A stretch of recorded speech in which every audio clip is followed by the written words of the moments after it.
تو نماز بھرتی ہوتی ہے، نماز جاندار ہوتی ہے فضائل کے علم کے ساتھ اور مسائل کی شکل بھی ہو، مسئلہ بھی معلوم ہو. سمجھ میں آ رہی بھائی؟ اور اسی طرح اللہ کا دھیان ہو، دھیان اللہ کا ہو، غیر اللہ کا نہیں. نماز کی نیت باندھتے ہی دنیا بھر کے خیالات آتے رہتے ہیں.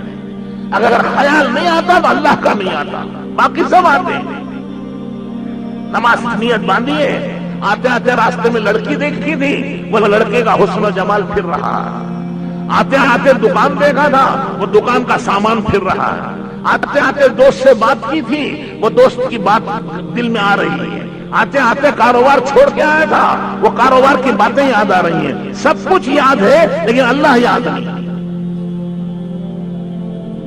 دیکھا آپ نے، یہ غفلت والی نماز ہے. فویل للمصلین الذین هم فی صلاتهم عن صلاتهم ساہون.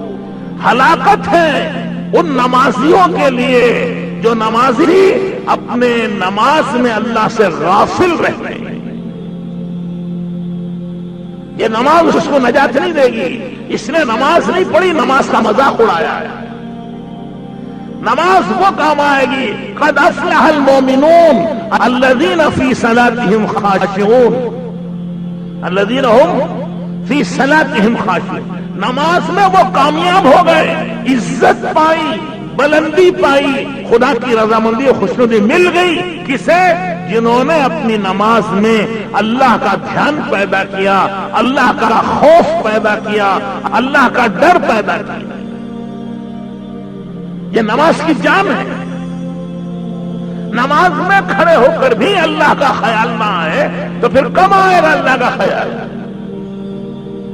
صحابہ دکان میں رہتے تھے تو اللہ سے غافل نہیں ہوتے تھے، کھیتوں میں تھے اللہ سے غافل نہیں ہوتے تھے، حکومت میں تھے اللہ سے غافل نہیں ہوتے تھے. ہم نماز میں بھی اللہ سے غافل ہے، اسی لیے دعاؤں کی جان نکلی ہوئی ہے. تو ہمیں نماز کو بھرتی کرنا پڑے گا اللہ کے دھیان سے، اللہ کے ذکر سے. اور پھر ہماری نماز ہوگی اخلاص کے ساتھ، اللہ کو راضی و خوش کرنے کے لیے، لوگوں کو دکھانے کے لیے نہیں. نماز اس لیے نہیں پڑھ رہے کہ لوگ ہمیں نمازی کہیں یا لوگ ہم سے دعا کرائیں یا لوگ ہم کہیں گے بڑے اچھے آدمی ہیں. نہیں، ہم نماز اس لیے پڑھ رہے ہیں کہ ہمارا رب ہم سے راضی ہو جائے.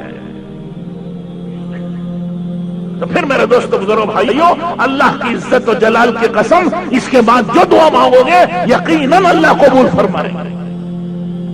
کیونکہ اب یہ نماز بن گئی، یہ نماز بن گئی، یہ نماز اللہ کے حکم کے مطابق ہو گئی. اب اس پر اللہ تعالیٰ ضرور دیں گے، اسے محروم نہیں کریں گے.